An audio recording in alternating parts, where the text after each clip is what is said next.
That's why.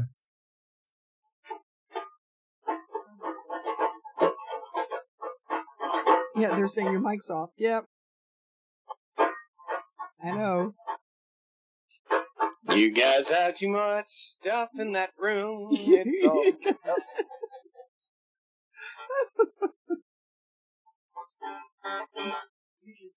Can you hear me now? You can hear now.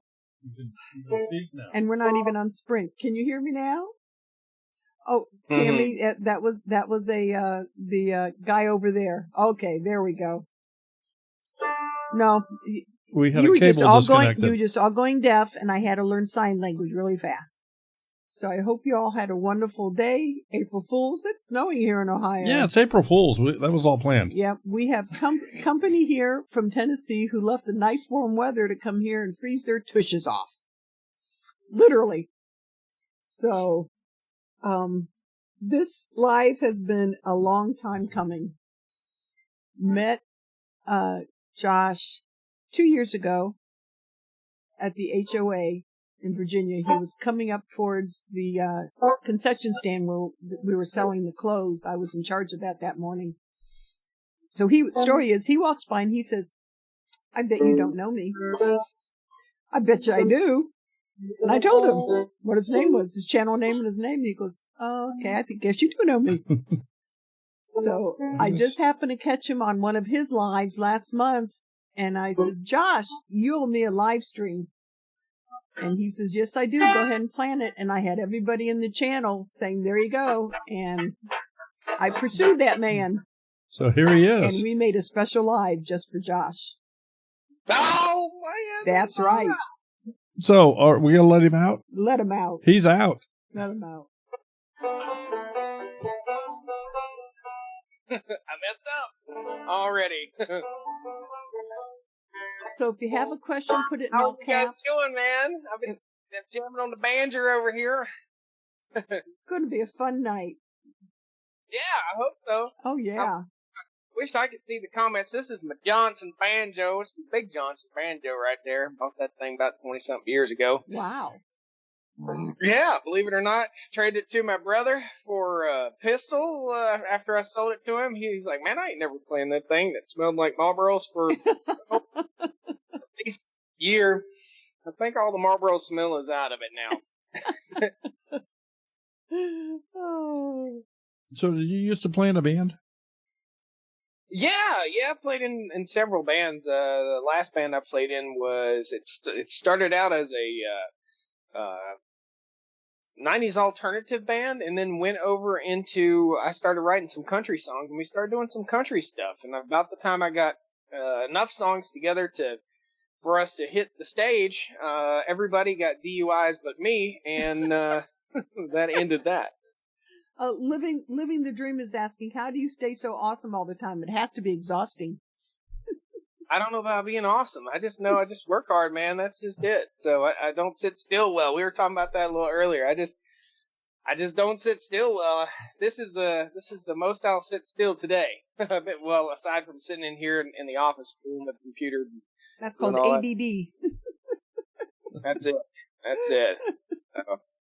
Yeah, so I've just been in here charging batteries, getting ready. The weather was really bad today. Yesterday was really bad rainstorm, and today it was really windy, and our temperatures dropped to like 24 degrees here in North Carolina, so I had to go drain things and get things ready for a freeze again. I didn't expect that to go. Plague of Badgers says hi. He can't see the comments, so he says, tell him I said hi.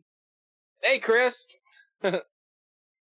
Well, it must be Chris then. There we go. Right. Now we know a name of the channel. Chris's dad. Chris and Chris are father and son duo. They've been out to the farm to help me. Oh, cool. Oh, neat. So before COVID. Before COVID, okay. Heard that. So yep. So you want me just to call you Stoney, or can we call you Josh, or can we just call you whatever? Whatever you want to call me, it's just fine. I don't care. Even my neighbors call me Stoney now. Okay, well we'll stick with Stoney. I didn't know what your preference was, so we figured we'd ask. Mostly because of what I do off camera. Okay. All right. I'm so happy all the time. Look at him. It's over there. Down wandering around playing music. Bomber Steve is asking, how is the red pine boards you cut drying out? Are they still looking sensational? I didn't do any red pine boards. That there would be Mike Morgan doing red pine. We don't have red pine around here. I've done some red oak though. The red oak was beautiful. I bet you that's what he's talking about. It could be. That's what Andy just said. He does red oak. Yep, I've done some red oak. I've got a lot more logs to get done. I need to get them done before the grass grows up around them. I've got a bunch of stuff to mill up. Don't have really anywhere to store it, which is important. Oh, it is. Absolutely. Especially when you don't want it to go to waste. So, right now it's just all stacked out, air drying, and hopefully sometime in the near future we'll be building a shed to put the sawmill in, and I'll have a little bit better setup than I have right now. I have a mobile sawmill, but the mobile sawmill is, man, the more you move it around, the more things get knocked out of shape, out of the way, and I'm not doing it for a living. I'm doing it for my place, so I don't feel like I want to move it. I think I'm going to get it, set it up stationary. It'll have wheels on it in case I need to take it down for service, but yeah, we're going to build a sawmill shed soon. Oh, that'd be cool. So with your, what size is your sawmill? It's a Wood-Mizer LT40. LT40. So it'll cut up to, what, 26 inch? 36. I got the LT40 extra wide. Oh, okay. Well, Andy says he has a place for you to store that red oak once you mill it up. Yeah, no doubt. Yeah, all you have to do is take it to Tennessee. Tennessee, yeah. Andy will come get it, too. There we go. You ever heard the line? I've used this line before about Tennessee. Out at when I used to play music in bars and restaurants. You know, are you from Tennessee? And she'd say, "No." I said, "Well, you're the only 10 I see, girl." Oh, Lord! How did that work? It worked. Yeah, it worked better than. Hey, you like watermelon? Want to go out?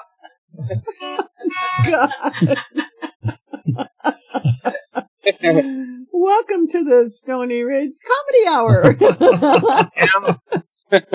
Man, I lived an entertainment life. Basically, I was supposed to be the life of the party all the time when I DJ'd, and I DJ'd and KJ'd, karaoke DJ, for almost 10 years. So I think that's where the entertainment part came in, the fun part. You know, you got to play to a live crowd. Yeah. And if you bomb, then you bomb, and everybody looks at you funny. So, yeah. I played to a crowd last week. It was a good time. I played a birthday party. Oh, cool. So you're still available for hire, is what you're saying? Well, in select areas. It was a good friend of mine's birthday party. I broke out a song and started singing that. Maybe I could sing that song a little bit later on and get a chuckle out of everybody. Everybody in the room immediately went, who is this guy? I gotta listen. So do you have a group of guys that you regularly play with, or? I got a couple guys. We need to get together and practice. We were talking about that last night, after I got done in the office. Like, hey, we need to get together and practice. Hey, and they're like, hey, man, we need to get on the YouTube channel, man. Just jump out there and just start playing. I'm like, look, dude, we need some practice. We're going to be playing to as many people as fits in the Coliseum down here, dude. We're going to have to practice a little bit more before we do that. Are you going to make it to any of the meetups this year, or the HOA, or any of that? No, I haven't. I don't know what I was going to go on. I don't like wearing a mask. It's itchy on my beard. It's hot and uncomfortable. Yep. But I don't know. I will be getting the vaccine. I have had COVID, and I will be getting the vaccine. I'm a registered nurse also. So, 13 years intensive care experience, 15 years as a registered nurse. Yeah, I'm going to get the vaccine, so that'll help me eliminate some fears. And a lot of people have a lot of conspiracies about that, but whether you're going to grow like another eyeball on the side of your head right here. Something. Well, real quick here before we get the phone lines open, I guess I have a couple of questions about your background here. Yeah. You did not grow up in the country. You weren't a farmer kid. Were you? Yeah, I did. Yeah, I grew up in the country. We grew up. I didn't grow up as what you guys would call in the Midwest a farmer. In other words, 9,000 acres of corn or anything like that. I grew up on a family farm, so we had pigs and chickens and goats and rabbits and stuff like that, and a little barn and everything. And my parents' house was on a 5-acre section of land in the middle of my grandfather's farm, which is about 360 something acres. Okay, and then as you got older, you went into service? Is that right? Yeah, I went in. Parents split up when I was 13 years old. I went on a little rebellious stage of my life and basically threw away probably what could have been a college education at a Ivy League school just to be a high school idiot. But I was funny, so I threw that all away. Kind of realized that I got a wake up call when I graduated. We talked about that on the live stream last night on my channel. Got a wake up call as I was sitting there in the graduation thing looking around, and we were in order, number. The valedictorian was first, the salutatorian was second, and so on and so forth. And I looked around, and all the guys around me were people that I didn't consider to be very bright. I was like, oh, you dummy, you messed up. So I signed up for the Air Force as soon as I turned 18 and went in on December the 24th of 1995. Okay, so you did your time in the Air Force, and thank you for your service. Your service. Yeah. But yeah. Then you came out, and that is when you went into the medical field and became a nurse. Well, I came out of the Air Force and just about maybe 10 months before 9/11, 10 or 12 months before 9/11 happened, and I was still in the reserves at that point. And I had started my own business. My first business was a handyman business. I started that when I got out of the military. I was an electrician in the Air Force, and I worked in a shop with plumbers, electricians, carpenters, sheet metal guys, all these folks, and I'd started building fences on the side while I was in the Air Force. So I had two part-time jobs while I was in the Air Force, basically. And I got hooked up with the largest home builder in Utah and started building decks and fences for those guys. And first week in business, I was rocking and rolling, building decks and fences, and remodeled a hotel, and stay busy. I guess. So somewhere along that line, then you decided to get back into small farming. Is that what happened? So 9/11 hit, and I didn't have any business for about 6 months. I rented a car and drove from Canada to Mexico down the California coast, and had a sabbatical, I would say. And after that, I got back into school. I got into pre-med program and bridged over and just got my nursing degree, and then I started into the medical thing. And while I was doing that, I was living in downtown Greensboro, North Carolina, and I kind of felt the calling back to the land. I planted a few plants. I grew a garden, and bought a house with a little bit of land, cut the trees down, and started tilling up the land and started planting stuff. I realized that honeybees were missing from my life, so I got honeybees and chickens and all sorts of stuff at a little mini farm in a neighborhood, and realized I wanted to get back to the country, get back to the land. Here I am. Cool. So now you're 150 acres later. Yep. More things than you can possibly ever do. Busy all the time. Yeah, way too much. It's too much for one dude. Well, and speaking of Sweeney's Creek Farm, and she's in Australia, is asking any more newborns on the farm. We do. We have one. The video that came out today, we only had 5 babies, but number 48, Jimmy Johnson, she had her baby. I think I don't know what we'll call it, but she did have her baby yesterday. So the video was filmed days ago. Cool. So. Yeah, absolutely. Yeah.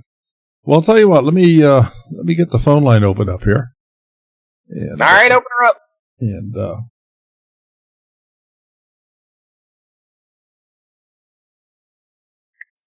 okay, so folks, the numbers are scrolling across the top of the screen there. A couple of different phone numbers you can call. You have to enter the meeting ID, and then, of course, you follow the prompts and enter the password. That'll put you into a waiting room. I will see you in the waiting room, and we will let you in one at a time. We don't want to overrun anybody here. And yeah, we could get a fight going. That'd be kind of fun. And please be aware that once I admit you into the room, no cussing. You will be on the air.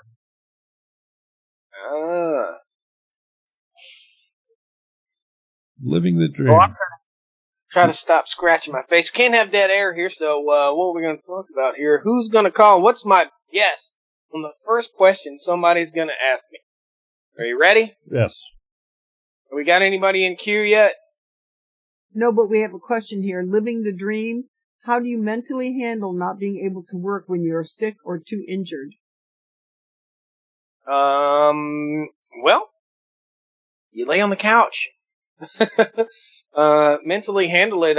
You just have to, I think if you choose this lifestyle, you know what to expect. You know what I mean? So I would say that marriage has been the hardest thing that I've done. Building the farm has been nothing compared to marriage. Marriage is tough. Marriage is hard, especially with an active mind and mouth like I have. What I'm doing all the time, and for my wife to just jump in head first with me on this project is very admirable. And I'm a bit obsessive about the way things have to be, and this has to be this way so that the next thing can be this way, so that the next thing can be this way. So we got to think 5 steps ahead all the time. Yeah, living the dream. I think the whole thing is that's the time if you physically are not able to do what you want to do, that doesn't stop you from planning. So that just exercises your brain more. Well, and Chris is asking. Chris asked about. He has said, ask you about your great old time hog butchering video series with your father. Oh yeah, that's a fun little series. I think that's how Chris and Chris found us. We're talking about Plague of Badgers. Yeah, that's how I think they found us. That was fun. That was a good time, and we'll do another old timey Appalachian hog slaughter video sometime soon when we get our pigs here on the farm. So it'll be fun. Can't believe we got no phone, got no callers. How many people we got in here on the live stream right now? Only 29. Yeah. 29. Yes. 29. So, folks, go ahead and start sharing this out. Let people hang on. Yeah, let me do it too. Let people know we got a fellow with a banjo and a guitar. Banjo. Yep, on a guitar. Let's see here. Let me see if I can get you guys here. Family. Homestead. See if we can get you on a live now. Let me share this. I'm gonna pull it up live. Hopefully we don't get any feedback. Got a backup mic right here. It don't like no feedback. Let's share it. I'm gonna let her rip over on the Facebook. So people know we're live now. Maybe we'll get some traffic. Oh, too shy to call. Come on. Too shy? Let her rip, Tater Chip. Get her doing. Here, live on Facebook. Yeah, Sweeney's Creek. Go ahead and call in. I mean, everybody's brave behind the phone. That's right. Nothing to be shy about. Yeah, living the dream. You too. Well, I just put it out there with let's see here. We're live now. Let's see what this does. And you can call in. Woo! Boom! Let's see if the numbers go up, bro. See, we're at 30 now. We got one more. There we go. Slowly go up. Let me know if the numbers go. Well, that's probably Sam. She's in England, isn't she? Sam is in England, and all you have to do is pick up your phone. That doesn't matter where you are, dear. We can sing a song about Sam. Who's Sam? Is that who's in England? Sam Stevens. It's Sam Stevens. Samantha. She's in England. Sam, Yeah, Samantha she's in England. Mm-hmm.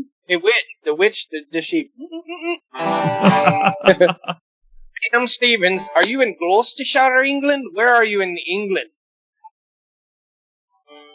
So we went to the Lake District in England. That was really fun. We spent some time in London. We spent some time in Gloucestershire, England, which is where the Massey Ferguson tractors used to be made. That's where all of our fencing comes from. The tornado wire fencing comes from England. Cool. My grandfathers came from England. I don't know where mine came from. I'm all American mutt. I know that song. I don't know it. We can't get that. That was a new one. Nobody heard that song tonight.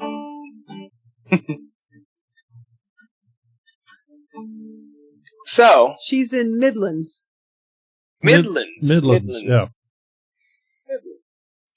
I don't know where that is. Does she watch Tom Pemberton? Farm Life? Do you guys know Tom? About 70 miles north of London.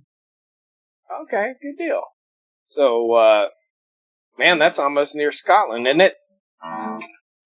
The whole country of England's only like 300 miles long, tall, isn't it?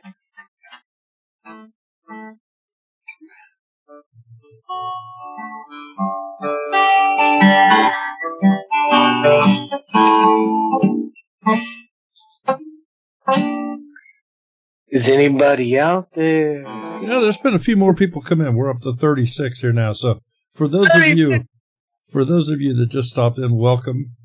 And we have the phone lines open. The numbers, meeting ID, and passcode information is scrolling across the top of the screen. Feel free to call in, talk directly to Mr. Stoney Ridge. Ask him any questions you want. Sorry.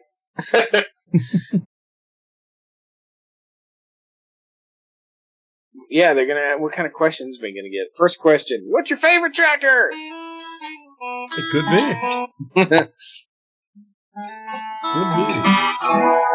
So, what is your favorite tractor, sir? I don't have a favorite tractor. I like the big tractor, the new big TYM T1104. Man, that thing's awesome. The cab tractor. My favorite tractor is the one that doesn't beat me to death. The one with the cushiest seat. So the one that's the most reliable. Yeah, I saw you playing with that flail mower, which is a different style flail mower than what I've ever run. It was kind of interesting. That thing is a beast. That was an absolute beast. And it was a beast. It was nice to be able to offset it off to the side of the tractor, especially going through all that really rough stuff. I wasn't hitting anything. I wasn't digging in. Not that it matters, but would you stand that up on its side to mow horizontally? Can you pick it up in the air too? Yeah, a little bit. Not really high, but a little bit. I didn't know if you could go up maybe 10 foot or not. You can go up to the top of the tractor, and the tractor's about 8.5 feet high. Okay. So, yep. So about that. It's 7. The mower deck was about 7 feet, and you can get it off the ground about 3 feet. So I'd say 10 feet. And I've used it offset out the side of the tractor vertically before. That was fun. They want to know if you're going to let your wife use a chainsaw now that you taught her the 4x4. Well, depends on if I want to go to the hospital or not. You know, that's the thing. Here's the thing about my wife and the YouTube channel and the farm and everything is that she gets in where she fits in. In other words, she helps out on the things that she can help out with. But I don't expect her to go out and plow the back 40 or plant, 1,000 pounds of grass seed. And the expectation isn't that I'm going to go back and do her job at the hospital either. So YouTube and social media was my idea.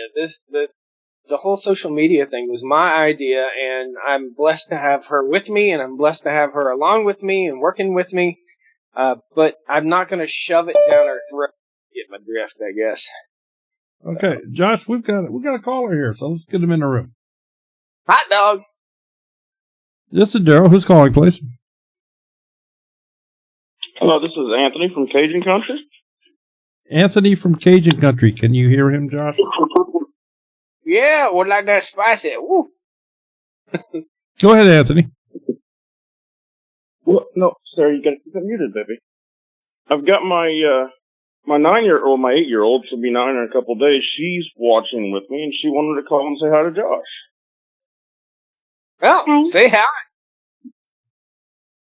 Hi, Hey, what's your You gotta name? speak up, sweetie.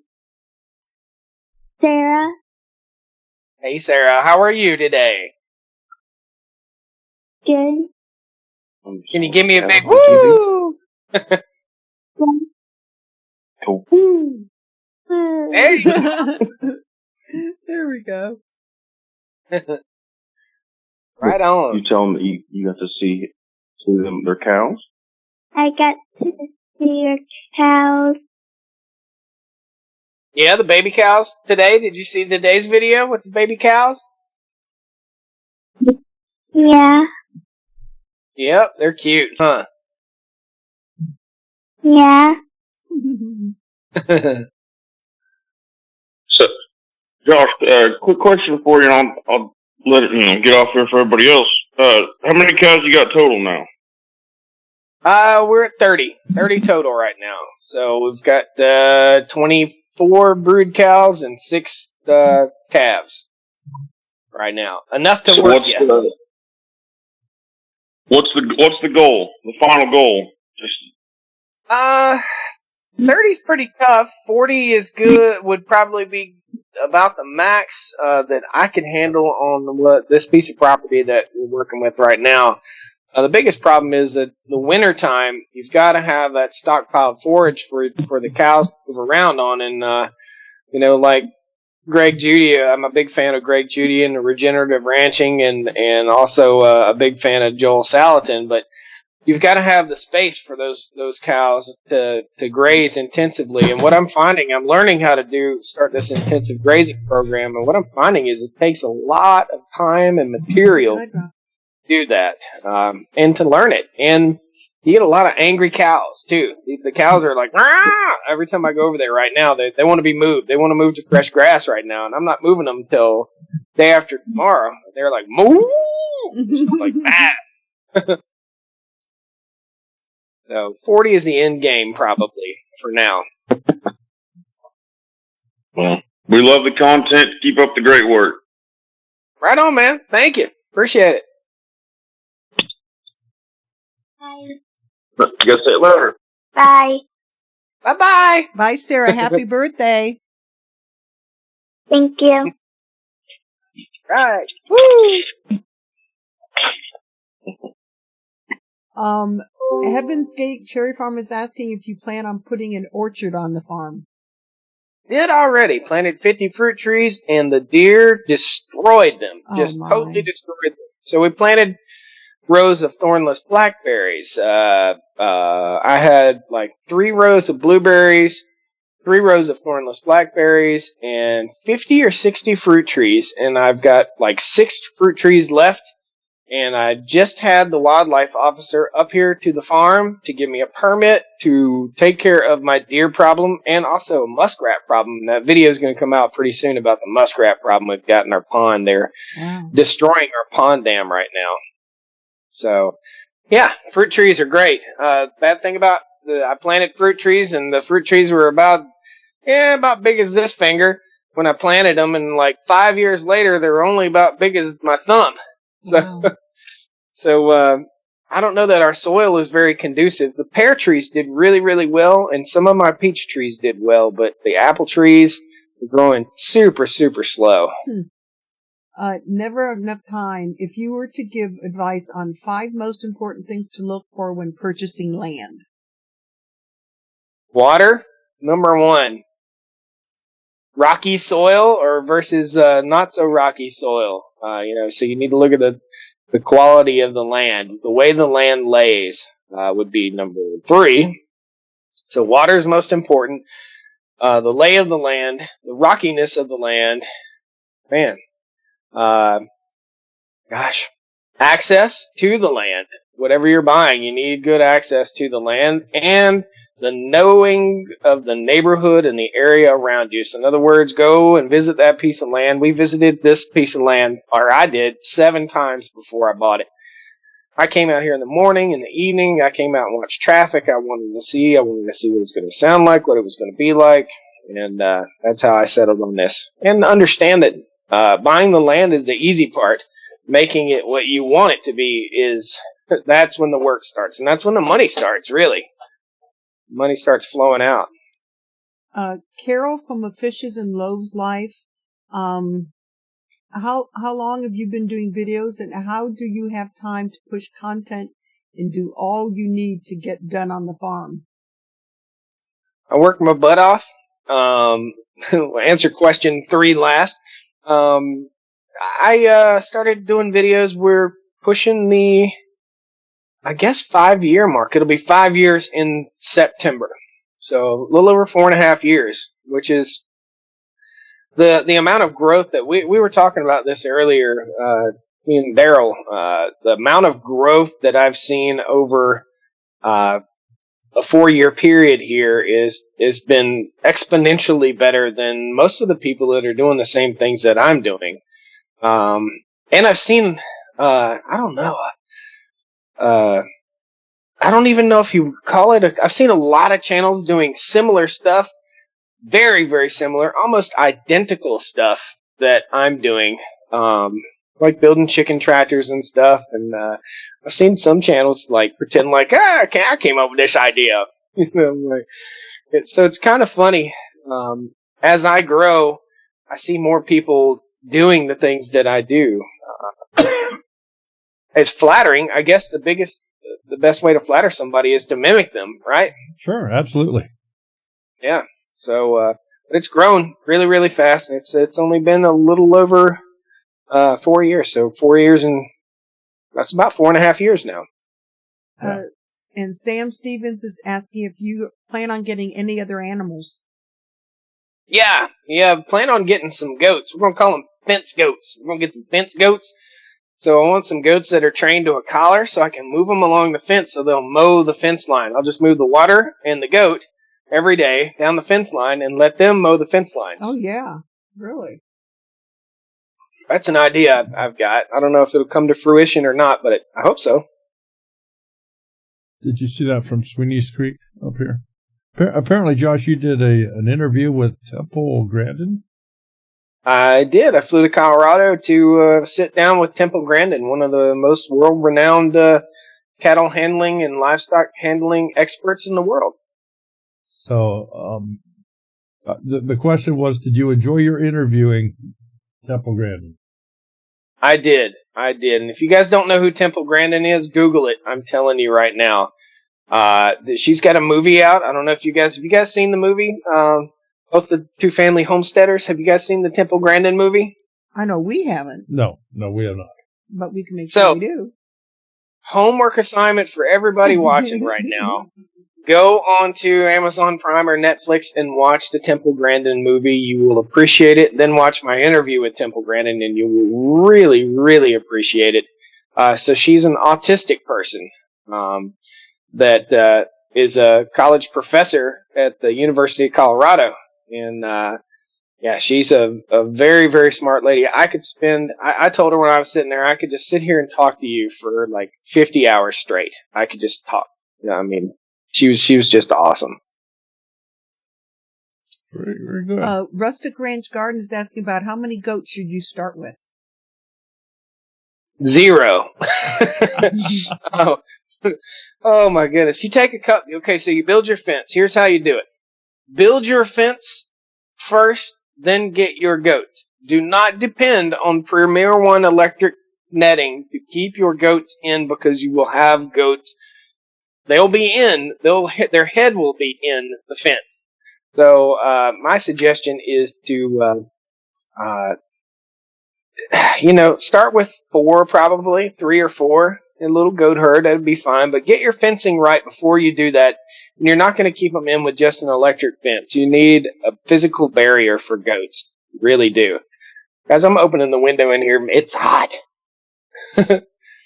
Oh, that'll be nice.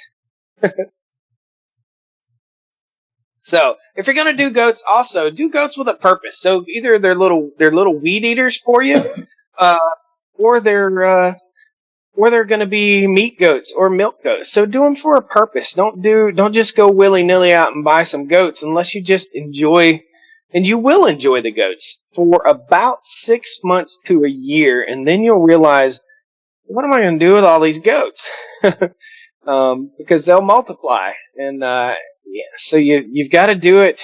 In my opinion, if you want to be a goat person, then you're going to have to do some purebred stock. And there are a lot of people out there that really get into the goat thing. So my suggestion is, if you're going to get into goats, then do it right. Build a good fence first and have areas that you can move those goats and rotationally graze them. And if you've got wet soil, don't even think about it, because it's bad. Sheep and or goats. Well, apparently, Sam Stevens, the young lady from England, is quite the fan of yours. She's informed everybody you've had goats before and that you used to chase them, and they were apparently escape artists.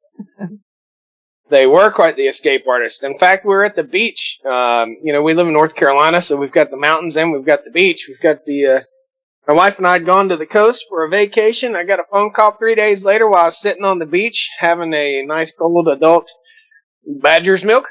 And, I got the phone call. My neighbor said, "Hey man, I think your goats are up on our front porch eating my wife's flowers." So I said, "Go out there and go, blah, blah, blah," and they'll run back. And they did. They ran back down the hill. I was like, whenever they get up there, just scare them. They'll run back. They're fainting goats too. They might fall off the porch. And Rustic Ranch Gardens ask if you're going to sell to like places like 4-H Club after you multiply the goats. I'm not. What I did, I'll tell you exactly what we did. We raised up goats, and I bought more goats and more goats and more goats. And next thing you know, I had like 25 goats. And one day I was like, man, I'm just done. I'm done with these goats. And you can't list them on like Facebook Marketplace. You have to list them on Craigslist. Then you got to deal with all those people that the Craigslist, like flaky people, Flakenstein, that say, "I'll be there at 4:00. I'm waiting on Friday so I can get paid to get them." If you got to wait on Friday so you get paid to go buy a goat, you don't need goats at all. Okay? You don't need goats. Because they're expensive, and you've got to worm them, and you got to do. There's so much that goes into raising goats and having goats. Now that we have good fences, I don't think it would be that bad. But goats, goats are animals that are forever trying to commit suicide. They're always trying to get into something to get hurt or eat something that'll kill them or make them sick or bloated. So get a hardy breed if you do it. Anthony from Cajun Country says, a buddy of mine duct taped rebar to the horns to keep the goat from sticking his head through the fence and getting stuck. Yep. My stepdad took PVC pipe and put on the goat's horn so it would quit sticking his head through the fence. That works. Well, and there's a lot of people that I'm going to use the term dehorn them when they're small. They'll burn them off, or I guess there's other ways to do that, but I suppose that's a humane way to do it. I don't know. It's a good way to make a unicorn. Okay. All you gotta do is dehornify one. Just that would do it. Yep, you could have a whole herd of unicorns. Yeah, just do one side. Yep, that's it. Be a lopsided unicorn. Oh.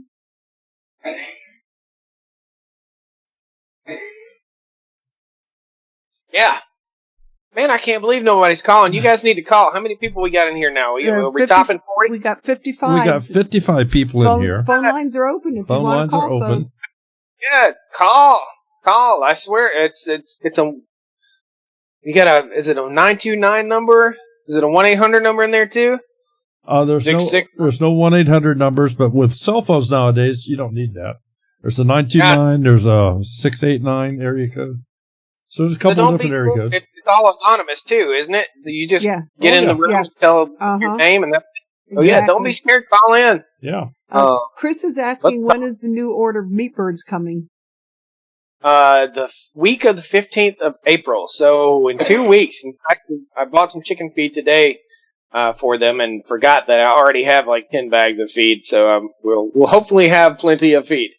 But yeah, so we've got 90 birds coming. We've got 40 meat birds and 40 meat birds? Yeah, 40 meat birds and 50 brown egg layers. And we're going to build the Eggmobile. The Eggmobile is this year. So I'm excited about that. And Sweeney's Creek Farm is asking, how is the new field you removed trees from? So last year we cleared an absolutely fantastic year, an absolutely overwhelming year. We cleared 50 acres of new pasture land last year. And it's looking great. Everything's looking great. Very little erosion problems. We got grass seed on it right away. We were able to save most of the, if any, topsoil. We were able to save it. And so I look forward to mowing, and mowing some more. Because none of that fenced just yet. And those pieces of land that are on the far side of the farm, they won't be fenced for several years because we have big piles of brush and debris, and we have 2 more pond projects that we've got to get built before we fence that land in. Now, if I'm not mistaken, didn't your property used to be a tobacco farm? It did. It was an overgrown old tobacco farm that was basically abandoned, and it had grown up in like pine trees that were toppling all over each other. So there was one. When we first bought our land, out of the 150 acres that we bought, there was about 10 to 12 acres cleared. Now we have about 120 acres cleared. Achoo! Excuse me. Sorry. Yeah, never enough time. 120 acres are cleared. It's got 150. Yep. Out of 150, about 125 acres cleared, and we cleared 50 of it last year. 85 acres fenced. Sorry, I had to open my... Do you have plans to buy more? No. In fact, we actually had 200 acres at one time, and we ended up selling 50 acres. A strategic purchase and a strategic sell in order to make a little bit of money. I will be straight up honest with you. I took 50 acres and bought it for a certain price, and when I sold it, I made a little bit of a profit. And that's what it's all about. Nothing wrong with that. Absolutely. Well, we got another caller here, so let's let him in the room. All right. This is Daryl. Who's calling, please? My name is Michael.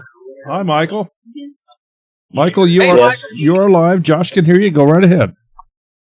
Yeah. I was just wanting to know, are you making any money on your farm, and if so, is it just all through YouTube or what? I've also seen a bunch of your projects been going on, and I was wondering how you fund all these different things. Yep. So here's the best way. Do me a favor, brother. I can hear you. I can hear myself echoing in the background. Let that screen turn down just a little bit, and I'll tell you all about it. All right. So, YouTube, I did not start out. I didn't seek out YouTube in order to make a living on it. I just heard when I first started my YouTube channel that people can earn money on YouTube. And I thought, wow, that's pretty cool. So when we first started the farm, my wife and I had a savings account. We sold our house in town. We moved to a small $3,500 mobile home, 14 by 80 mobile home, and we just started plugging away at it.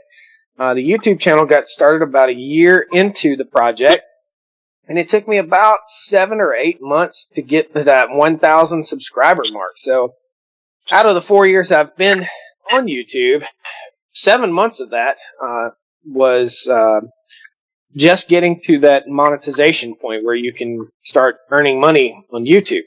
And make no mistake about it, YouTube is work, a lot of work. So, to answer your question straight, not like a politician, right now the farm is not, and I don't know of any small farms that are being built that are first generation farm that are profitable. I do know of people that are farming, that are making money at it, that are making a decent living at it, but most of those people either inherit the land and the tractors and all that stuff from their family members, and are a second, third, fourth, fifth generation farm. In order to start a first generation farm like this on this large of a scale, we're not going to make a living on it for several years. This year should be the first year of profit on the Stoney Ridge farm from our cattle. Okay.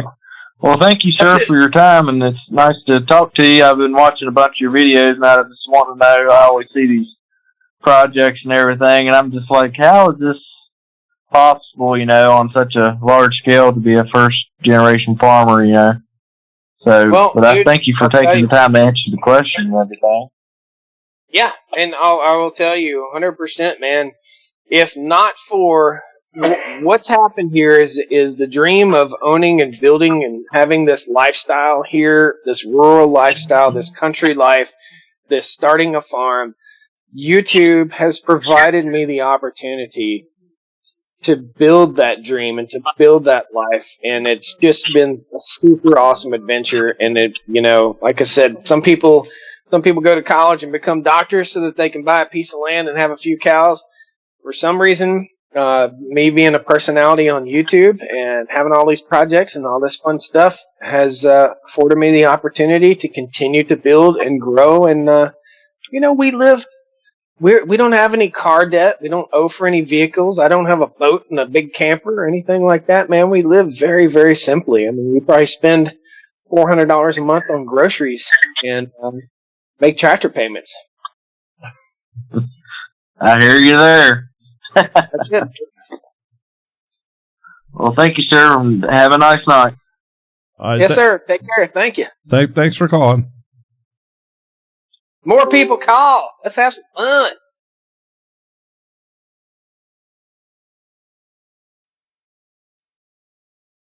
That's right. We got another caller? Not yet. Yes. Sam, you're right. You saw me get attacked by my fur baby. Smudge was up here. Now he's over attacking Andy. You got fur babies? Oh, I have one. Smudge is St. Bernard, Great Pyrenees. He's like a small pony. Mrs. Stoney Ridge she calls it a rat dog, but I want a little lap dog. I want a little lap dog to ride around the four-wheeler with me and all that stuff. You want an ankle biter. Yeah. That's what Morgan's in here.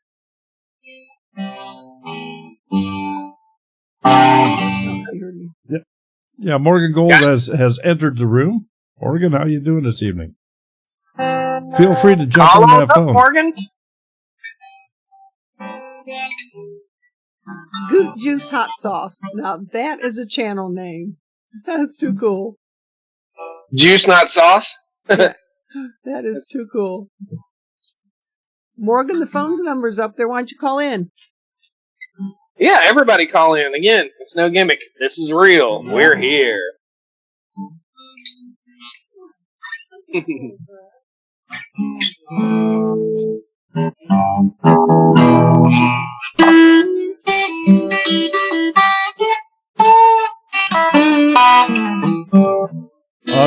Question here, Stoney, is when did you purchase the farm? We bought the farm in 2016. The first piece of land, we bought a 60-acre piece of land from a fella named Clyde, who was a patient of mine in the hospital. So had I not been a nurse, I would have never met Clyde. I would have never bought the first piece of property here. I'd have never met my wife, and would have never been here on this land. Josh Dawn, who is Country Girl, is asking, what are your goals for 2021? To restore my marriage, hopefully get a start on this shop project that we're working on. Hopefully, my goals are for inflation to not kick in and explode and wreak serious havoc on my construction prices for my shop, my mega shop that we're going to be building. And yeah, so really the goals are there is to build a little more fence and to keep on plugging away at this and to build the big shop, 60-foot wide by 200-foot long, 2-story workshop. That's pretty good size. Yeah, that's a nice workshop. Yeah, So that's going to be awesome. That's going to be there to contain all of your farm equipment, plus a shop. Yeah. Plus a shop. Yep, so we'll put the farm equipment in there, hot rods, toys. I'm going to build a kitchen in there so we can start doing some more cooking. I have another passion that I really enjoy. I enjoy everything, but I have a passion for music. I play, banjo, guitar, harmonica, piano, all that stuff, and I enjoy that. I want a music room in there, and I want a butcher shop in there and a kitchen so we can take from the field to the plate and show you guys some awesome, cool tips and cure hams and all that kind of fun stuff. So all right, got a couple more questions and a caller. So let me ask the one question, then I'll let the caller in. I know. Adams Eden Farm is saying you're in North Carolina, right? Whereabouts? I'm also in North Carolina. So I don't know how. Just north of Greensboro, North Carolina. North Central North Carolina. 15 minutes from Martinsville, Virginia. If you're a Carolina boy, you're a NASCAR fan, I'm sure. And Game Brothers Ashburn and McHenry says he's my uncle. Okay. Say what? Game Brothers Ashburn and McHenry says he's my uncle. Okay. Okay, well, here we got some more callers. Let me let them in. Yeah. This is Daryl. Who's calling, please? Hey, Daryl, it's Morgan. Morgan, how you doing? I'm doing good, bud. How are you? I'm doing real well. I'm sure that Josh can hear you. Morgan Gold on the line. Hey, Morgan. Hey, what's up? Hey, Josh, how's it going, bud? Good, man. Life's good. Good to hear. Hey, look, I wanted to pick your brain since you're on here taking phone calls. This is awesome. So I am gearing up to add a handful of cattle to my farm for the first time this year, and was curious if you had some couple things that you'd suggest I think about as I'm getting ready to add these cows. How many acres are you? So I've got about I've got 10 acres fully fenced right now. I've got about another 30 acres of pasture that I'm going to be fencing in as my project over the summer. Looking for probably somewhere in the neighborhood of 5 to 8 cattle for beef. And I'm looking to go probably smaller, like a smaller breed, like a Dexter. Gotcha. Well, let me ask you, why are you looking for a smaller breed? Is it the influence of folks like Greg Judy that are saying the smaller cow is better for the land, or? Yeah. So Greg's been one of the people I've been talking to, and he's definitely recommended it. I think the other is because I'm up in Vermont, right? And so I have about 6 months a year where I'll have to be feeding hay. And it just seems more economical from that standpoint to go with hay versus trying to we get 4 feet of snow on the pasture, so I can't do stockpile grazing here. Yep. Well, if you're looking at, here's my theory on this is start with 3, and work your way up as you get your other pasture fence, because you're going to find that 3 to 5 cows is going to be a pretty easy, manageable number of cows when it comes to the cold weather and the harsh environment of winter. Cows in the summertime, no problem. Awesome. Easy. Everything's cool. Just keep them watered and let them eat the grass. Cows in the wintertime will work you and cost you to death. So in other words, you're dropping for 5 cows, you're dropping in 1 round bale. Hopefully you have a tractor that can handle some round bales. So you're rolling out or dropping in a round bale in a bale feeder and it's going to last those cows for about 2 days. Well, you figure if you're feeding hay 6 months out of the year and your hay is costing you $60 a day, whew, it starts hurting, man. So I learned a lot this winter with our cows, and I bit off a little more than I could chew, even though we have the cows were moved around on about a 40-acre area.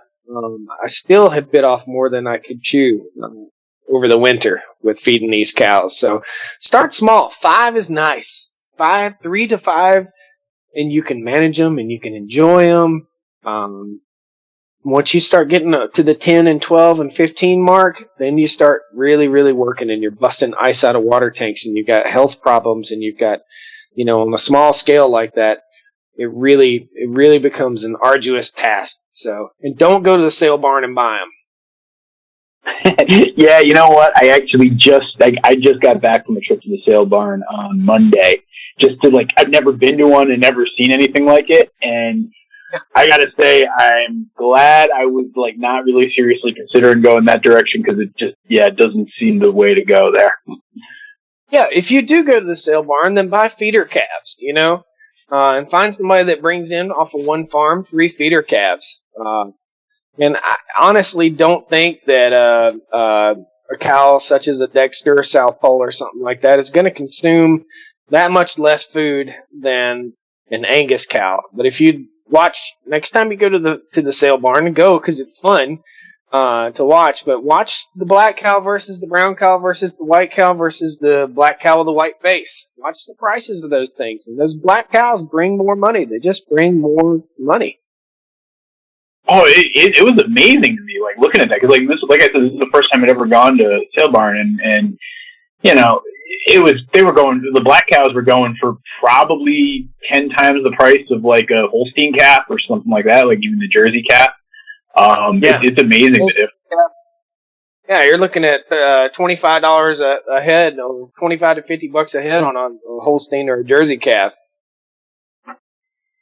Exactly. That's they were going for $30 a pop, and then the Angus ones, or at least the black cows, whatever they are. We're easily up $125, $150. Yeah, yep. And those are bottle feeders. Yep. Yeah, exactly.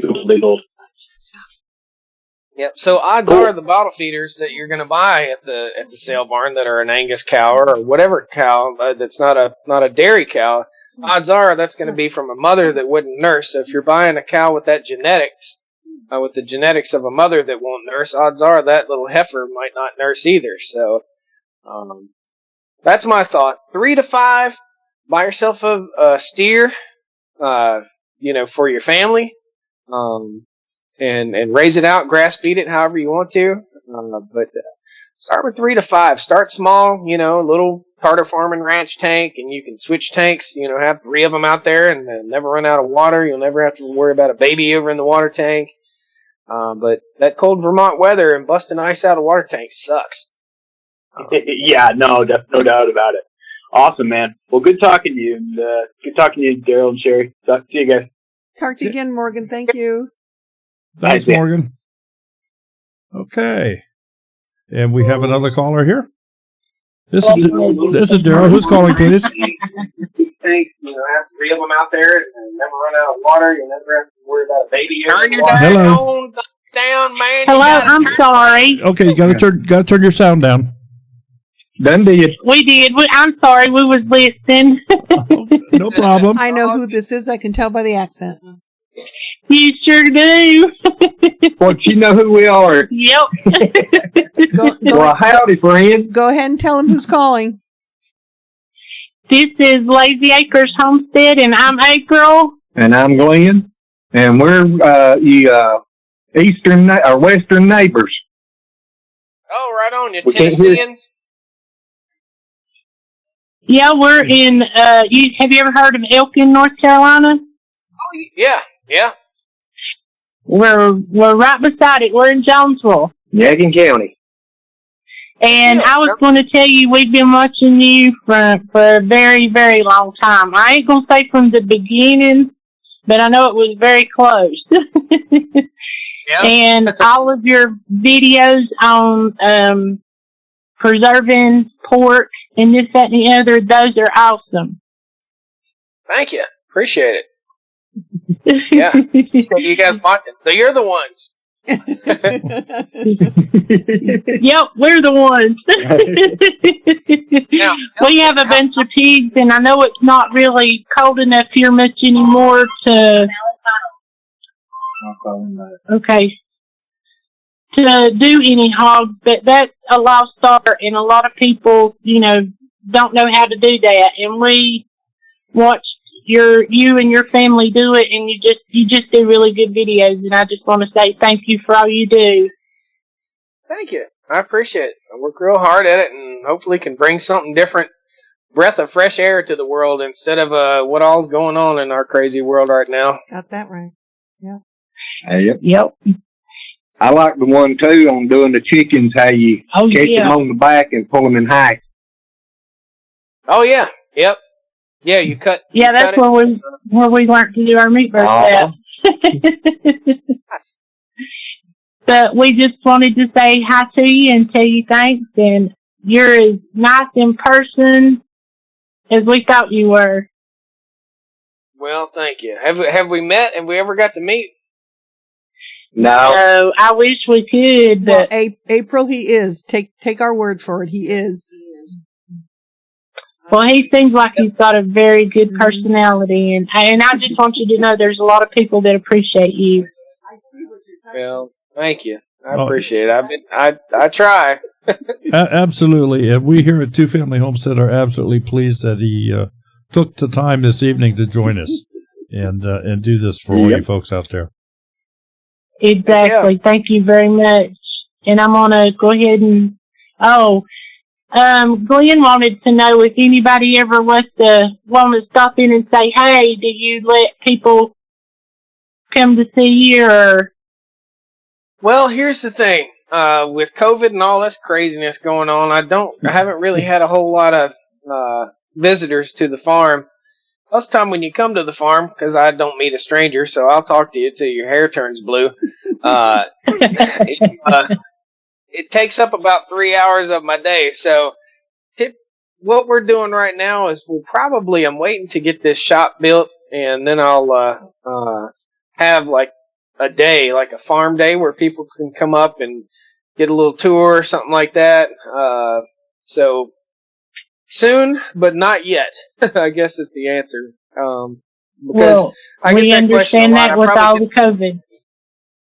Well, I get that. I get the question a whole lot. It's in the interest of time, too, because it really, if I'm going to have people here, and I got a lot of people, I mean, literally, I probably get this email 50 times a week, people that want to come to the farm, and I want to say, yeah, everybody come on, but in the interest of time, I can't do it, but I want to do a farm day where people can come and we can all kind of get up under a big tent and eat a little something, picnic. People can fish or whatever, and we can have some fun and meet and greet everybody. Once this whole virus thing settles down, where I can actually touch somebody, shake their hand. No doubt. Exactly. Well, keep a lookout in your email too. We're thinking about doing a get together sometime, and if it's something that you're a YouTube get together. Yeah. And it'll probably be a little later in the summer. So if you see anything from Lazy Acres, check it out. That's probably what it's going to be. All right. Yeah, I answer every email. So unless it's somebody like to email me earlier today and said, "Hey, how you doing?" and didn't even think. Well, I'm looking. That's how I'm doing. Well, it has been very, very nice talking to all of y'all and seeing Smudge a minute ago. Yeah, he snuck in there. So you all have a nice night and happy April Fool's Day. Yeah, you too. Take care. Take care. Thank you for calling. Y'all too. Thanks for calling. You're welcome.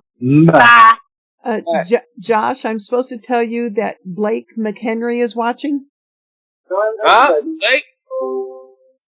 I must have found it on Facebook, didn't you, huh? Blake's trying to start his own YouTube channel. Blake, tell him what your YouTube channel name is. I think he's got one video up. Yeah, that's what he's in here under the Game Brothers. He's in here under his channel name. Oh, Game Brothers. Yep. There you go. Sweeney's Creek Farm is asking, how do you deal with the trolls? I blocked him. Oh, I thought you just cut them up and used them for fish bait. Well, sometimes with the trolls, it's fun so they're looking for, so a troll on YouTube is somebody that leaves a nasty comment or somebody that says something mean and hateful. And I have two ways of dealing with that. Either I have something that I would say back to them, like, are you Christian? Is this something that you would say to your preacher? Or, I just immediately block them if they say something rude about my wife or something like that.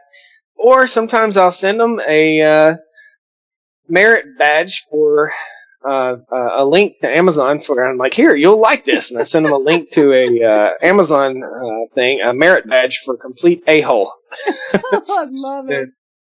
Yeah, so that's a sly way of doing that. And sometimes I'll say, hey man, why take the time to be rude? Is this really who you are and who you want to be? And sometimes people say, man, I'm sorry, dude. I was just having a bad day and I took it out on you because you were on social media. And man, that's not me. And you end up getting a super fan for life out of that. So you can take lemons and make lemonade. Mm-hmm. Absolutely. Yeah, you could do that. Yeah. And then again, you can have times like we have had in the past. Yeah? Like what? Oh, we were swatted one night a while back. You were what now? We were swatted. Our entire yard and house was surrounded with police during a live stream. Oh. Yeah, somebody called the local police station and said I was killing my husband. So because we are right outside the little city limits, we have the sheriff's department, and all of a sudden the doorbell rings. We had Monday Night Live going. Doorbell rings, and I get up and answer it, and there stands two sheriffs. Man, my heart had to come out of my chest at that point.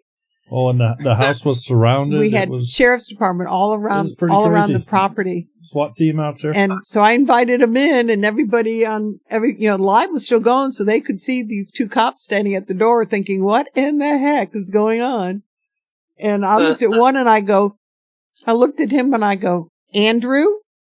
And he goes, yes, Mrs. Hopekamp, that's who this is. He was a school buddy of my youngest son. Yeah. Well, they told me that somebody called the police station and said I was killing my husband, and I looked at him and I said, "Well, right there he is." We don't.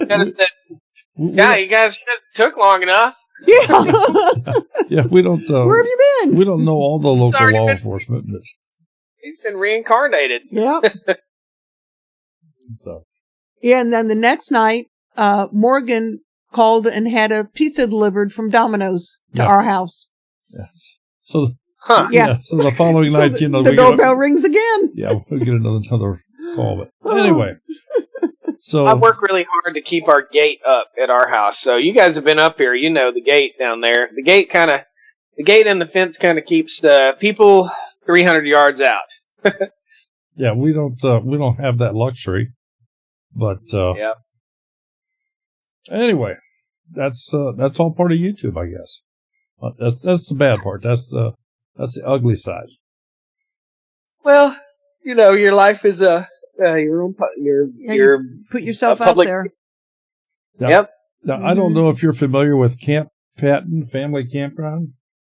I'm sorry, Camp Patton Family Compound. Yeah, Are you familiar with them, Josh? No. But you were one of the inspirations for them to get their channel started, just so you know. Okay. Yeah, Gil's a very informative. He's an interesting guy. Yeah, just let smudge out the door. He would have scared the crap out of him, wouldn't he? So, anyway, well, the phone's quiet. Should I shut the phone off? We got to get one more caller. How many people we got in here? We got 50? Oh, we're up to 63. Dude, one of you guys call. Let's do this. Let's talk, man. Don't be scared. Don't be scared. We'll make a song up about you. Come on. Don't be scared. Call on in. It's Chris fun. Caton is asking, how are your bees doing? Do you plan to make splits? This year the bees are doing good, and what I'll do is I'll capture swarms. That's what I'll do. We do have 3 or 4 surviving hives, and I've got to go through the hives, but we're supposed to have some temperatures down in the 20s coming up, so I'm holding off on that until we get temps back up in the 60s before I get in there and fix the mess that has gone on. We lost some hives this winter, and it's a mess. Beekeeping is expensive. Do you build your own hives, or do you just buy those? I have built my own, but now that we have the sawmill, I might start building my own, some oak hives. That'd be pretty cool. But right now we just buy them all, but I've got all the tools and stuff to build my own. I bought everything I need to build my own. It's just a matter of finding the time. I've got an active mind and I'm an active person. It just takes so much to build and or just keep this place up. You think about it. It just takes a lot of time. I want my place to be beautiful. I don't want to let it go. So it takes a lot of work and a lot of time. She doing it right?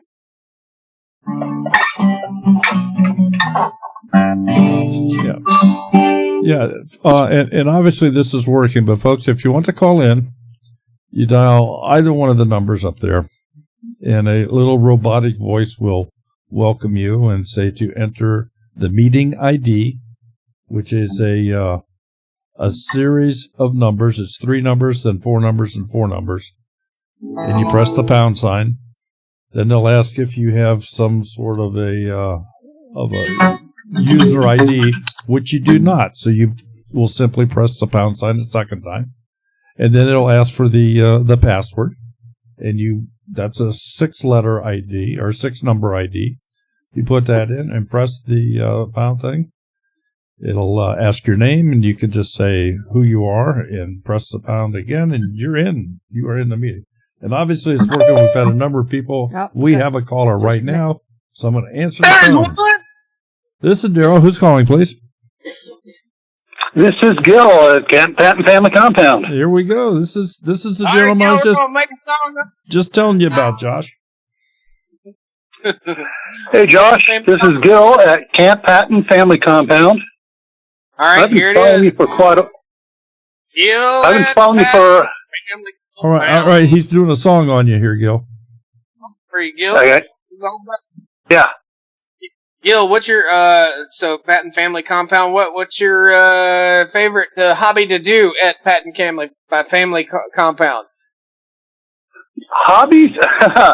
I used to be working with the Niles Canyon Railroad, restoring live steam trains. Now that I've moved to Idaho, I don't do that. Oh wow! Hold on. Yeah, right now I'm just trying to restore this property and get a homestead going. Nice. And you're in Idaho? Yep. Right on. Where the wind blows because Utah sucks. Yeah, I've been following you since it's been 3 years now, and you were one of the 3 channels that got me to get off my butt and start showing people what I'm doing and trying to restore this property up here in Idaho. Nice. Awesome.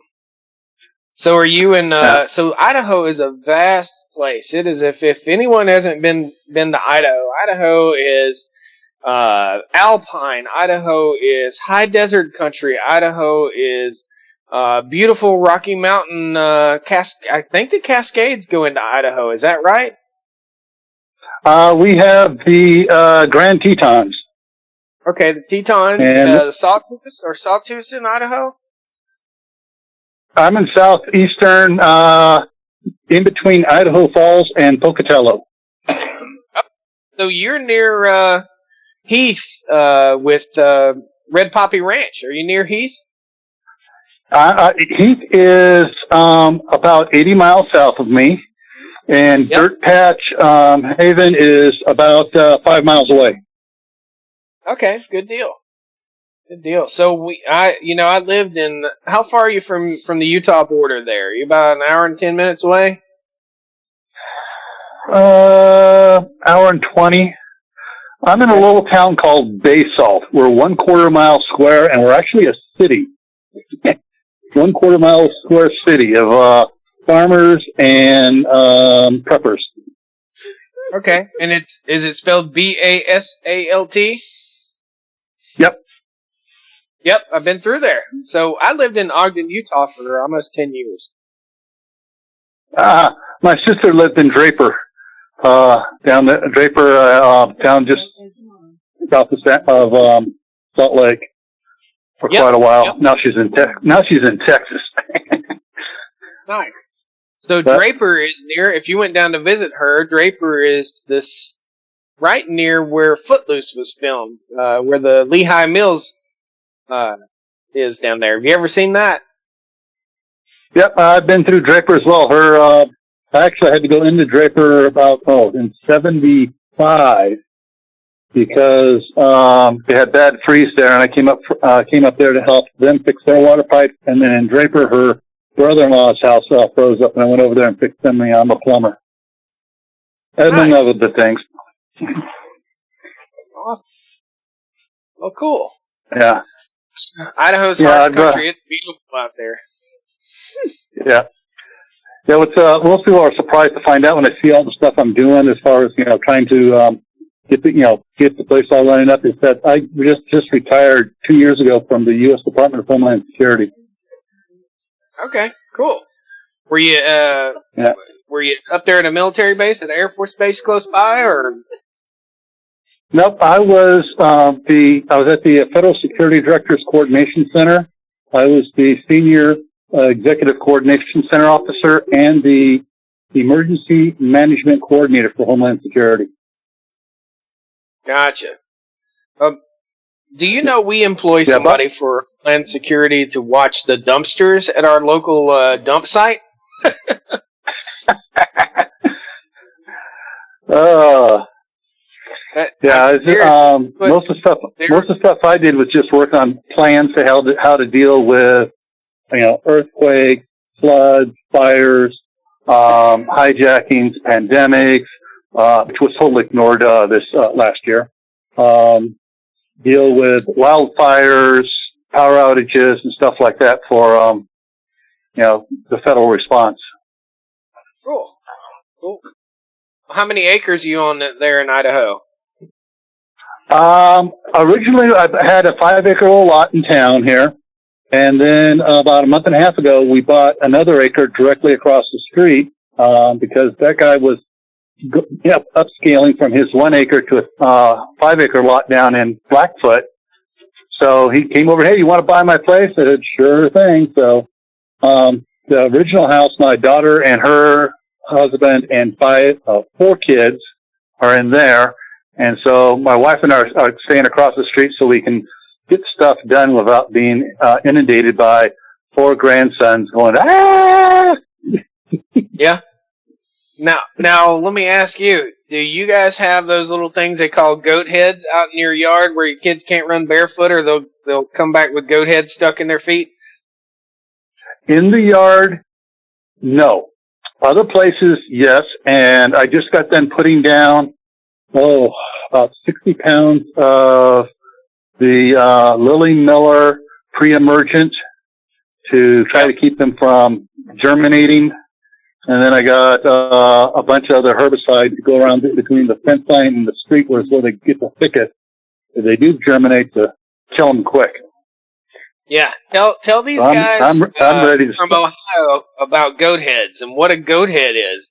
Most people from the East Coast, east side of the country, don't have a clue what a goat head is. But if you ride your mountain bike anywhere out west, you know what a goat head is immediately. So tell them what a goat head is. You have to have the bike tires filled with green slime, otherwise you got a flat instantly. Oh yeah, yep. And you don't want to fall down in the bushes. Oh no. So, Yeah. however, the worst part is my daughter has 2 field cats that, their house cats spend half the time out in the field, and then she has a dog that's an Australian Shepherd, and they are always bringing the goat heads back to the house. There you go. Bring him in the house, and that way you can step on it barefoot when you go to the bathroom in the middle of the night. Mm-hmm. Yeah, been there, done that a few times. Yep. Yep. So they're vicious little critters, and they're little seeds, and they're about this big, guys. Well, some of them are, and they look like a goat's head with horns, and they will stick in your foot or a tire. I mean, they'll puncture a car tire. Oh wow. Yeah, they get nasty when they get big. I've seen them with the little horns on them, about 5/8 of an inch long. Shoot. Yep.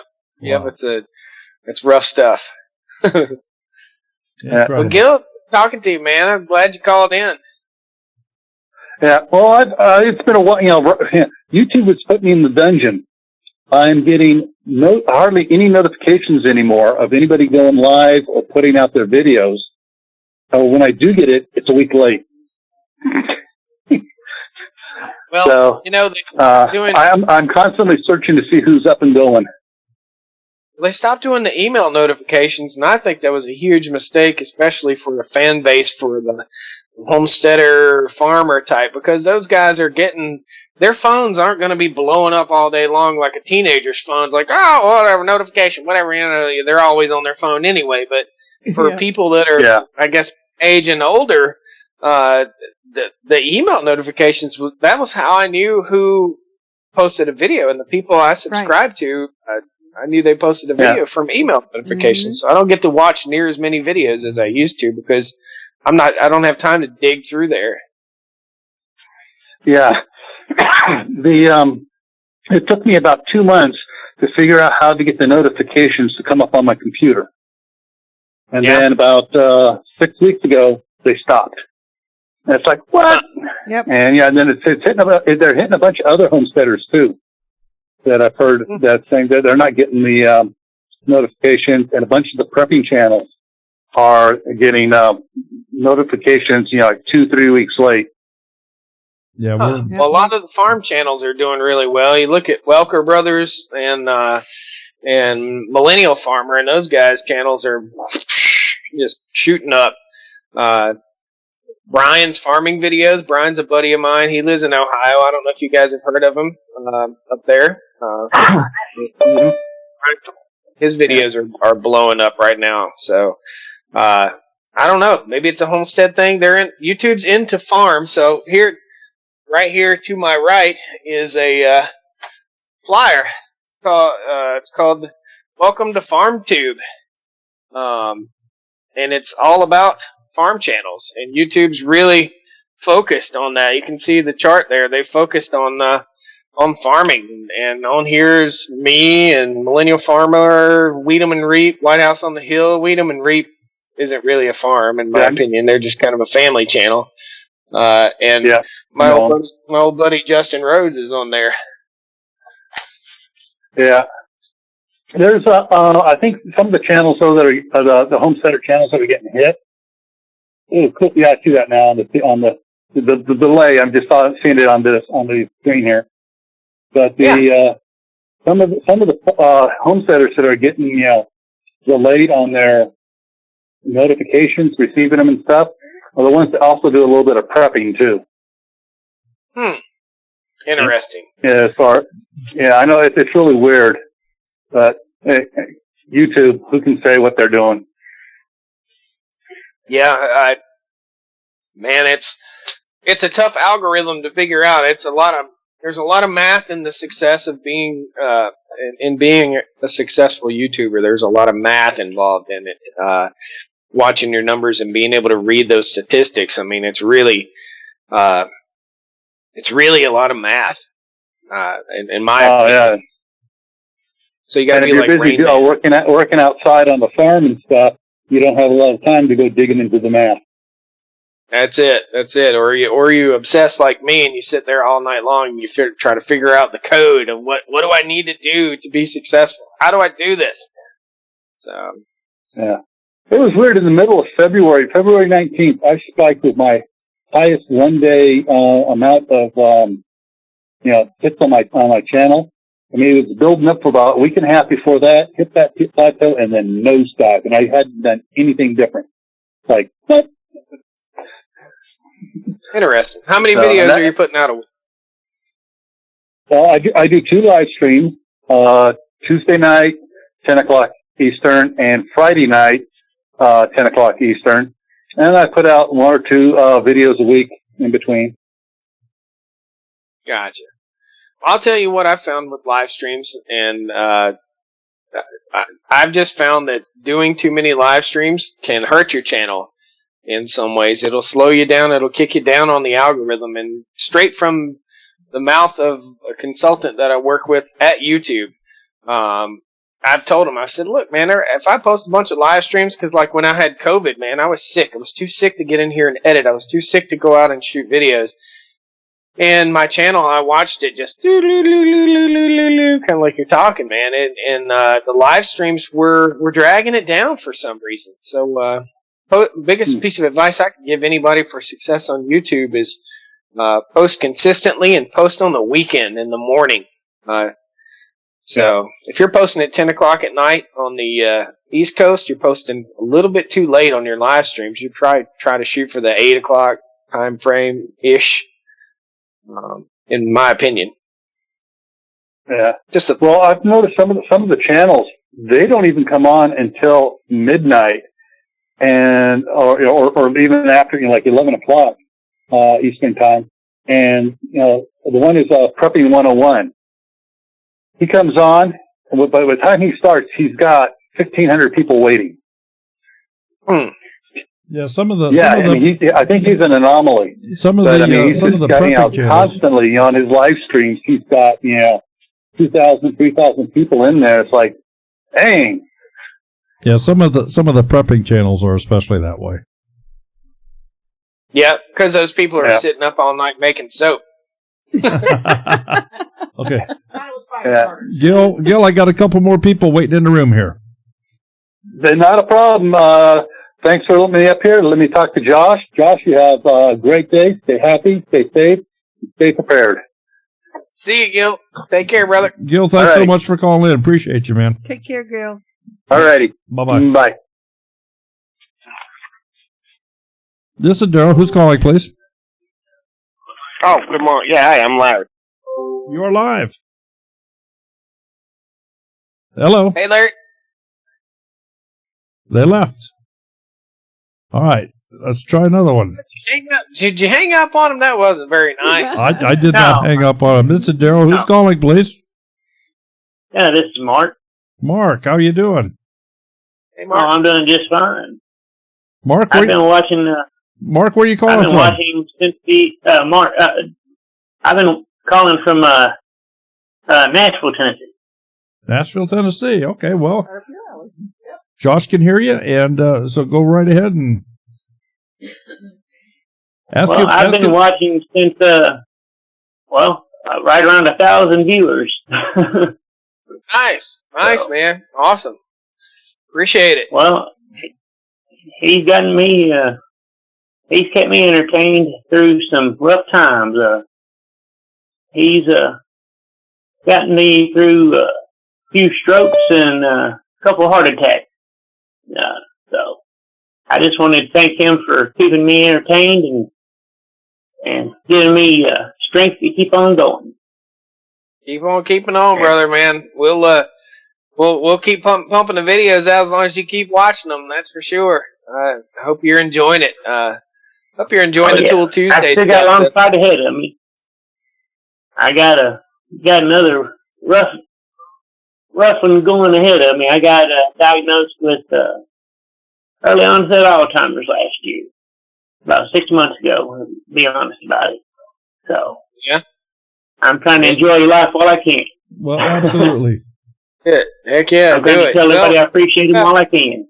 Well, hey, we enjoy you calling in here. So, Two Family Homestead welcomes you anytime. Yeah, appreciate it, man. I appreciate it. Good luck with everything. Well, I appreciate it, and like I said, I just wanted to tell you thank you while I had a chance. Yeah, I really don't. I don't type, so I don't get on there and type whenever you're on the live stream. I don't type very well, so. Oh, it's all good. Don't you worry about that. I wish we could talk in a live stream like this with every live stream. I appreciate it, man. You keep on watching, and I'll keep on making them. Well, I appreciate everything you do, man. I enjoy your videos. Yes, sir. So, Thank you. That's the main reason I was calling in and getting in on this one. I really wanted to tell you I appreciate it. Thank you. You do make keep people entertained. All right. Well, Mark, thank you so much for calling in. It's good to hear from you. All right. Take care, have buddy. a good one now. Woo! All right. Woo! Yeah. Okay, we have another one here. This is Daryl. Who's calling, please? Hi, Daryl. This is Larry. I accidentally hung up with you. I apologize. Oh, okay, Larry. I was going to say I didn't press the hang up button. Nope, you didn't do nothing. It was me. I apologize. I kind of hit my Bluetooth and it shut off. So, Larry, where are you calling from? What's your channel name? Rhode Island. I'm Hidden Hills Acres of New England. I'm in little old Rhode Island. Well, thank you for calling. Stoney can hear you. Ask away. Hey, Josh, how you doing? Good, man. Life's good. Getting tired. Good. Yeah, farming life gets the best of you sometimes. Couple things. I sent you a can of Cano Aero Croil. It was for spraying your bolts and stuff like that. I don't know if you tried that out yet. Yeah. I like it better than PB Blast. That's like a lifetime supply. That one can is a lifetime supply of Croil. Thank you so much. For sure. Yeah, no problem. I appreciate what you do for us. Couple things I wanted to ask you. I watch your show for over a year now. I love it. I love what you do. I love your hard work. I'm trying to do my own YouTube channel. I got my own thing going. I'm a farming carpenter here. I'm trying to do the camera part of it, and I can do the work, do the camera part, but the uploading and that is my biggest problems. Any suggestions? You got a pen and paper? Yep. So go online and watch Daryl Eves and Tim Schmoyer, video creators. Watch those guys, and when I first started my YouTube channel, I watched a lot of videos from those guys to teach me how to upload videos, to teach me, how to do all this, because I had no film background or video editing background or background in like Photoshop or anything like that. So just had to learn it on my own. So check those two channels out. Those guys are good. Those guys they're very helpful. What was the second one? Daryl Eves and what? Daryl Eves and Tim Schmoyer, video creators, is his channel. Okay, great. Both of them are good. When I first started, they had like 100,000 followers, and now they're over 500,000 each. I bought a few things through your Amazon channel. What do you put your mic up there? The fuzzy mic you have on your shirt all the time. That's the one thing I'm looking for. A cordless mic. I think that's on the Amazon channel. It's this guy right here. It's called the Road Link mic, and it's got the little lavalier right here. It's about $380 for this critter. But it's called the Road Link. That's what I use. Be careful with it if you're using it. You're crawling around the floor of the shop or whatever. And buy a couple extra mic cables, the little fuzzy clip-on mics, because they'll go bad. It's a pretty big investment to buy those Road Link wireless mic systems. They really do a great job. Good. I appreciate it. I know you don't need any ideas for your video shows because you're jumping around from the Willys Jeep to the cows and everything. I love it. But I didn't know if you were going to do one show one time on your camera equipment and all that. I've done a couple of them, and every time I do one, it goes. People are like, but we just want to see you build stuff, break stuff, fix stuff, and every time I try to from the camera. Good to know. Fair enough.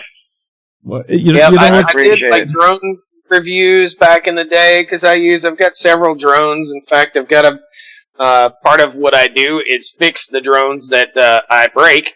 So I've got my right here is this is a camera to go on the DJI Mavic. So I learned how to fix them as I break them.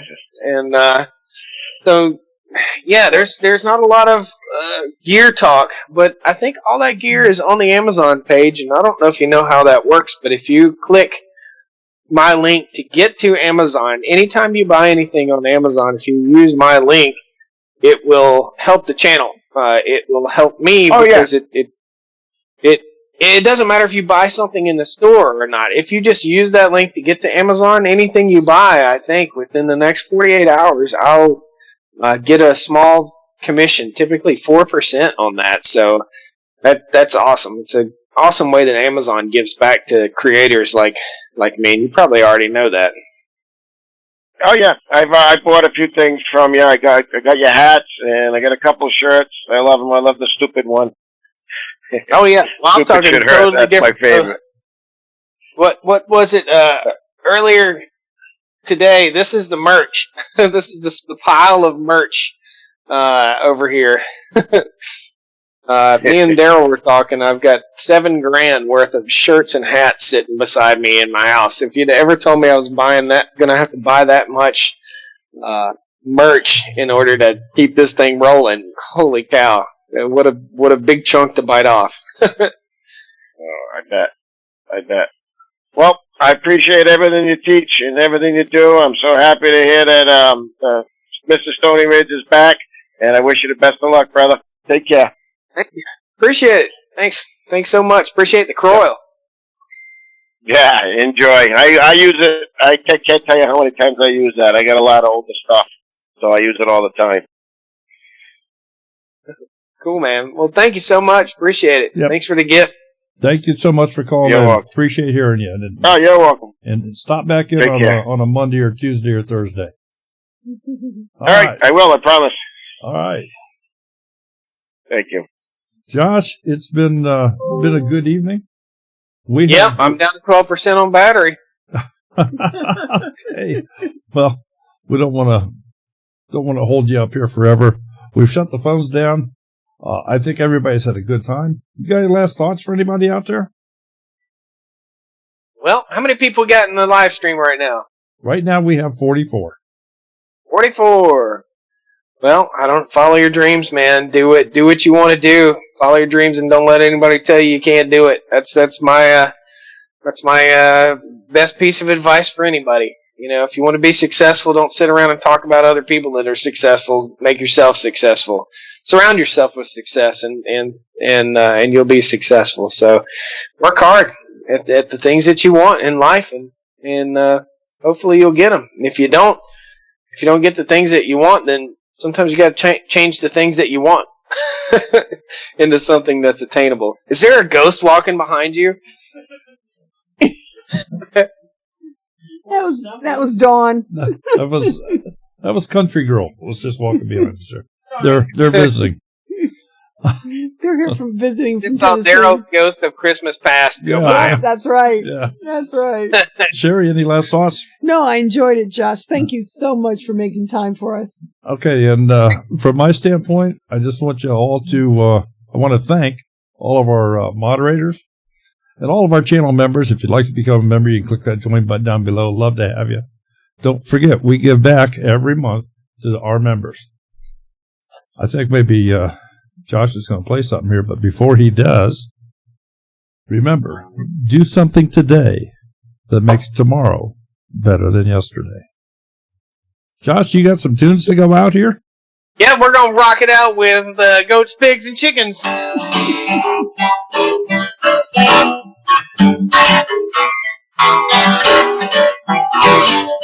I've been running around this farm, just chasing them chickens and a run along, yeah.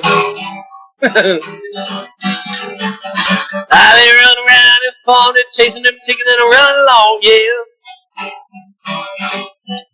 'Cause we got goats, we got pigs, and we got chickens. Goats, pigs, and chicken. Goats, pigs, and chicken. Woo! Good night, everybody. Night, Have a great folks. week. Bye-bye. Y'all.